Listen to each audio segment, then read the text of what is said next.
دوستو، روشنی T V میں خوش آمدید۔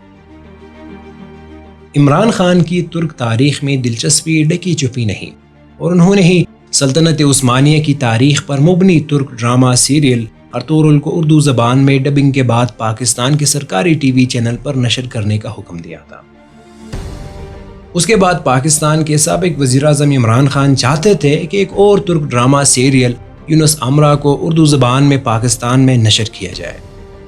جہاں بہت سے لوگ سابق وزیر اعظم عمران خان کی ان تجاویز کو پاکستان کی نوجوان نسل کو اسلامی تاریخ و تمدن سے روشناس کروانے کی کوشش قرار دے کر سراہ رہے تھے، وہی کچھ لوگوں نے اس پر مایوسی کا بھی اظہار کیا تھا، جن میں پاکستانی اداکار، فلم ساز اور ہدایت کار شان شاہد بھی شامل ہیں۔ دوستو، اس بحث سے قطع نظر کہ آیا ترک تاریخ اور ہیرو ہمارے ہیں یا نہیں، ہم نے تاریخ کی کتابوں کو کنگال کر یہ جاننے کی کوشش کی کہ آخر یونس امرا کون ہیں، جن کے بارے میں سابق وزیر اعظم پاکستان عمران خان قوم کو آگاہ کرنا چاہتے تھے۔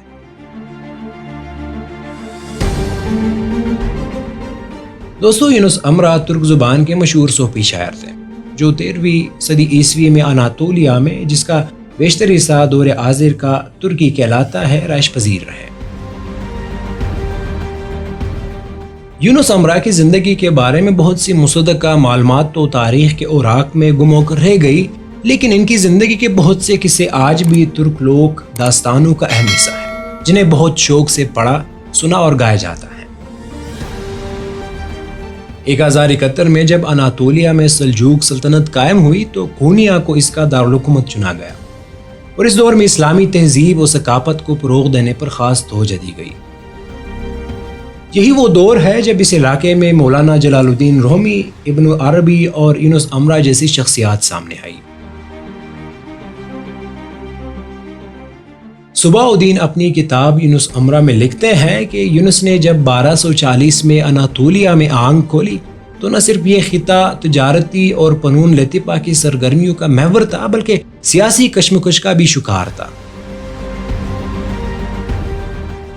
1230 میں اناطولیہ پر منگول حملے نے ترک بادشاہ الپ ارسلان کی سلجوقی سلطنت کو کمزور کیا، اور سلجوقی سلطنت کا اثر و رسوخ چند شہروں تک ہی محدود ہو کر رہ گیا۔ جہاں اس خطے میں سلجوقی اثر و رسوخ کم ہوتا جا رہا تھا، وہی سلطنت عثمانیہ کے بانی ارطغرل کے بیٹے غازی عثمان بازنطینی فوجوں کو شکست دے کر علاقے میں اپنی طاقت بڑھا رہے تھے۔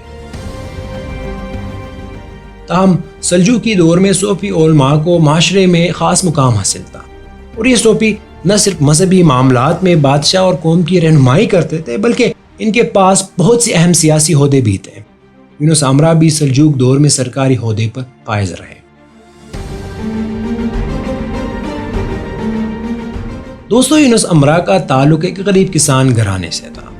ایک سال جب قحط سالی کی وجہ سے فصل کم ہوئی تو یونس نے جنگلی پھل اکٹھے کیے اور اس وقت کے مشہور صوفی عالم حاجی بکتاش ولی کے درسگاہ پر جا کر ان سے پھلوں کے بدلے کاشتکاری کے لیے بیجوں کا مطالبہ کیا۔ کہاوت ہے کہ حاجی بکتاش ولی نے انہیں اس کے بدلے 3 بار دعا دینے کی پیشکش کی، لیکن یونس امرا بیج لینے پر ہی مصر رہے۔ اس پر حاجی بکتاش نے انہیں بیج دے دیے۔ یونس امرا یہ بیج لیے اپنے گاؤں کی طرف روانہ ہو گئے، لیکن راستے میں انہیں خیال آیا کہ انہوں نے دعا کے بدلے بیج لے کر غلطی کر دی۔ اپنی اس غلطی کا مداوع کرنے کے لیے وہ حاجی بکتاش ولی کے پاس لوٹے اور ان سے گزارش کی کہ وہ انہیں اپنی سرپرستی میں لے لے، لیکن حاجی بکتاش ولی نے انہیں ایک عالم تبتوک امرا سے رجوع کرنے کو کہا۔ پھر یونس نے 40 سال تبتوک امرا کی شاگردی میں گزار دیے۔ تبتوک امرا کا تعلق اس صوفی سلسلے سے تھا جو اپنی عبادت میں سر اور ساز کا استعمال کرتے ہیں، اور یونس امرا کو اپنے استاد کا ساز بہت پسند تھا۔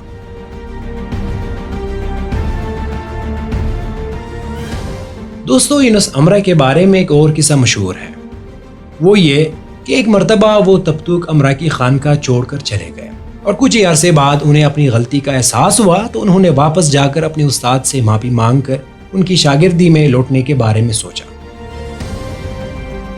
جب وہ اپنے استاد کی رہائش گاہ پر پہنچے تو ان کی ملاقات تبتوک کی اہلیہ سے ہوئی۔ یونس امرا نے ان سے پوچھا کہ کیا استاد انہیں معاف کر دیں گے یا نہیں، جس پر تبتوک کی اہلیہ نے انہیں مشورہ دیا کہ وہ ان کے دروازے کے آگے بیٹھ جائے۔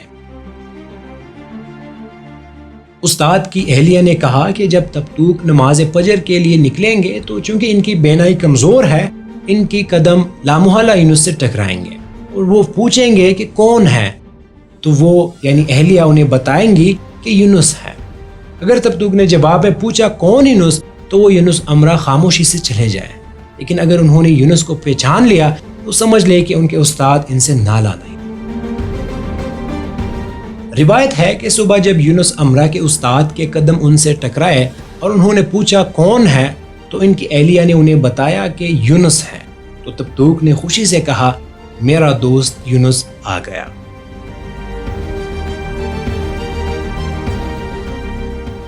یونس امرہ کے دور کے ادب میں پارسی اور عربی الفاظ کا استعمال زیادہ کیا جاتا ہے، جس کی وجہ اناطولیہ میں رہنے والے عام ترک اسے سمجھنے سے قاصر تھے۔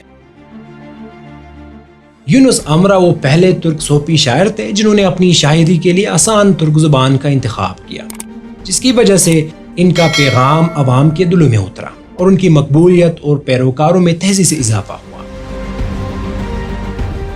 ترک تاریخ دان مصطفیٰ عزت باقی المعروف اپنی کتاب یونس امرہ اور تصوف میں لکھتے ہیں کہ یونس امرہ نے وحدانیت، خدا اور اس کے بندوں سے محبت کو اپنی تعلیمات کا محور بنایا۔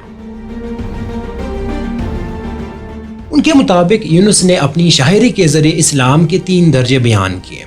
پہلا ایمان یعنی ایک خدا پر یقین، دوسرا اسلام یعنی اسلامی اصولوں کی پابندی، اور تیسرا احسان یعنی خدا کے بندوں سے حسن سلوک۔ اور ان کے مطابق صوفی وہ ہے جو اسلام کے پہلے 2 درجے عبور کر لیں اور تیسرے کی تلاش میں رہے۔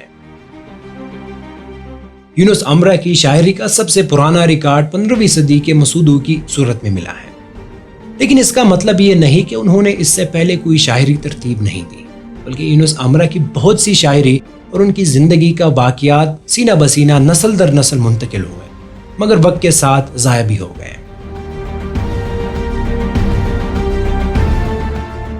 دوستو، یونس امرہ کو خالص ترک زبان کے ادب کا بانی مانا جاتا ہے۔ وہ پہلے شاعر تھے جنہوں نے اپنی شاعری میں صرف ترک زبان کا استعمال کیا۔ اسی لیے 1923 میں جب مصطفیٰ کمال اتا ترک نے جب جدید سیکولر ترکی کی بنیاد رکھی تو انہوں نے قوم پرست نظریے کو بڑھاوا دینے کے لیے یونس امرہ جیسے متعدد ترک ادیبوں، دانشوروں اور شاعروں کے کام کو فروغ دیا۔